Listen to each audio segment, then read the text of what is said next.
আসসালামু আলাইকুম।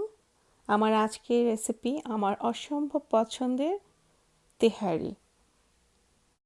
নতুন রাঁধুনি যারা আছেন তারা আমার রেসিপিটি ফলো করলে খুব সহজেই তেহারি রান্না করতে পারবেন। আজকে আমি তেহারি রান্না করার জন্য রাঁধুনি তেহারি মশলা, যেটা তেহারি মশলা, ওটা আমি ইউজ করব। এখানে একটা প্যানের মাঝে আমি একটু বেশি পরিমাণ তেলই দিচ্ছি এবং দিয়ে 1.5 কাপ পরিমাণ পেঁয়াজকে ব্রাউন করে ভেজে নিচ্ছি। কিছু এলাচ এবং দারচিনি আমি এই পেঁয়াজের সাথেই ভেজে নিব, যাতে একটু ফ্লেভার আসে। খুব বেশি দিব না এখানে, কারণ তেহারি মশলার মাঝেও এই মশলাগুলি আছে। যে কোনো রেডি মশলা ইউজ করার সময় প্রথমে এর প্যাকেটের গায়ে ইনগ্রিডিয়েন্টস এবং পদ্ধতি, রান্নার পদ্ধতিটা দেখলে রান্নাটা অনেক ইজি হয়ে যায়।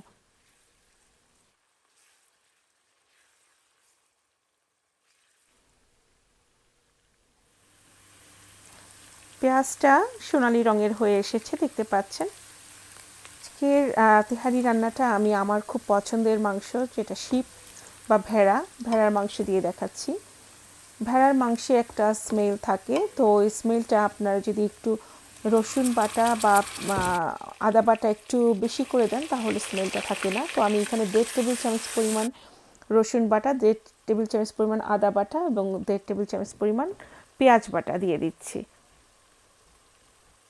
আমি হাড় ছাড়া 1 কেজি মাংস, যেটাকে ছোট ছোট করে টুকরো করে নিয়েছি, এবং 750 গ্রাম কালিজিরা চাল নিয়েছি আজকে রান্নার জন্য। আপনারা চাইলে যে কোনো মাংস বা যে কোনো চালই নিতে পারেন, সুগন্ধি চাল যেটা।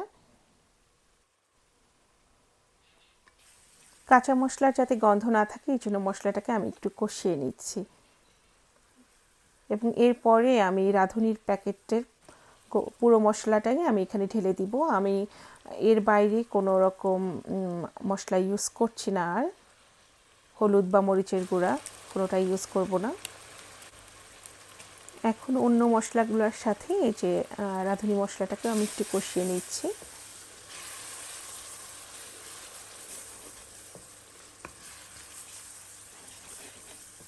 তেহারি রান্না অনেক ইজি, আপনার বাসায় মেহমান আসলে খুব ঝটপট করেই রান্নাটা করে দিতে পারেন। মাংসটা দিয়ে দিলাম। মাংসটা দিয়ে আমি কিছুক্ষণ নেড়ে চেড়ে তারপরে মিডিয়াম আঁচে ঢেকে দিব। এখানে আমি কোনো পানি ইউজ করব না, মাংসের থেকে যে পানিটা বের হবে সেটা দিয়েই মাংসটা সিদ্ধ হয়ে যাবে।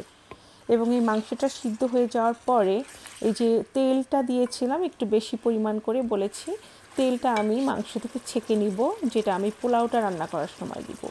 দিয়ে দিলাম 2 টেবিল স্পুন পরিমাণ টক দই। আরও ভালো করে কষিয়ে নিচ্ছি, দইটা যাতে মাংসের সাথে ভালো করে মিক্স হয়। এই রান্নাটা আপনারা চাইলে পুরোটাই ঘি দিয়ে করতে পারেন। আমি একটু মিক্স অয়েল ব্যবহার করছি, আমি ঘি এবং সানফ্লাওয়ার অয়েল দুইটা ইউজ করছি। আপনারা চাইলে সরিষার তেল দিয়েও করতে পারেন, সরিষার তেল দিয়েও অনেক ভালো হবে এটা। 10 মিনিট একটু ঢেকে রেখেছিলাম, তো এইভাবে পানি উঠেছে মাংসটা থেকে, এবং এই পানিটা দিয়েই মাংসটা সিদ্ধ হয়ে যাবে। তো নেড়ে চেড়ে দিচ্ছি, দিয়ে আবার আমি কিছুক্ষণের জন্য এটাকে ঢেকে রাখবো। আস্তে আস্তে মাংসটা সিদ্ধ হয়ে আসছে, দেখতে পাচ্ছেন। কালারটাও চেঞ্জ হয়ে গেছে, তেলটা উপরে ভেসে আসছে। আমি এখন এখানে সামান্য করে একটু চিনি দিয়ে দিব, 2 চা চামচ পরিমাণ।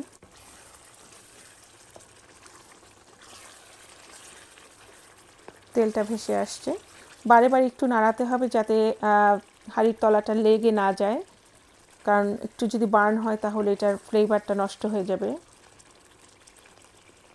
250 ml কাপের 5 কাপ পরিমাণ পানি আমি একটা হাঁড়িতে বসিয়ে দিচ্ছি, এটা গরম পানি, এবং ওই যে মাংস থেকে উঠানো তেলটা এটাও ঢেলে দিলাম,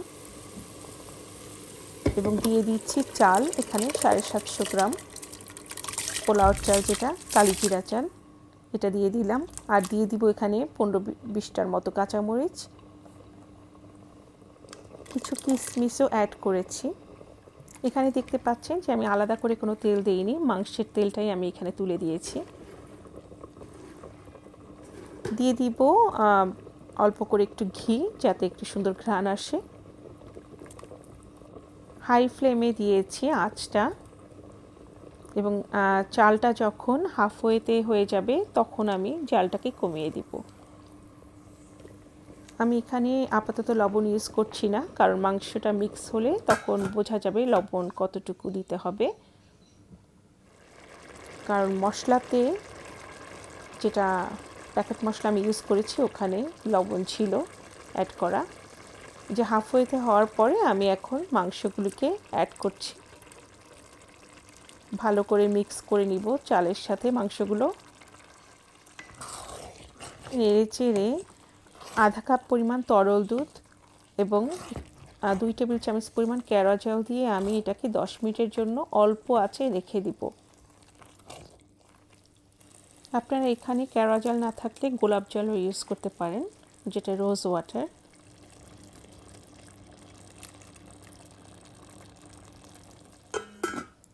দশ মিনিট পরে আমি তুলে দেখাচ্ছি কেমন হলো তেহারিটা।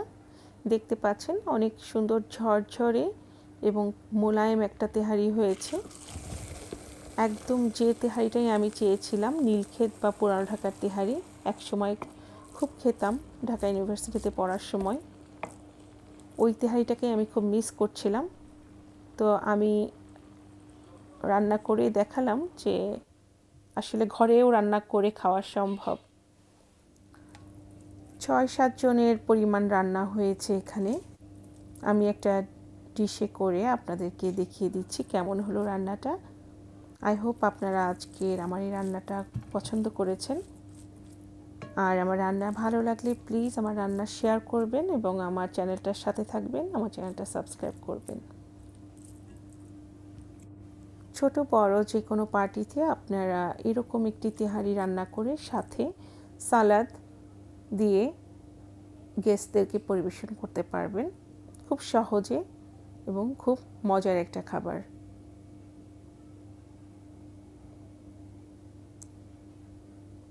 আপনাদের সবার সুস্বাস্থ্য কামনা করে আমি আজকের মতো বিদায় নিচ্ছি।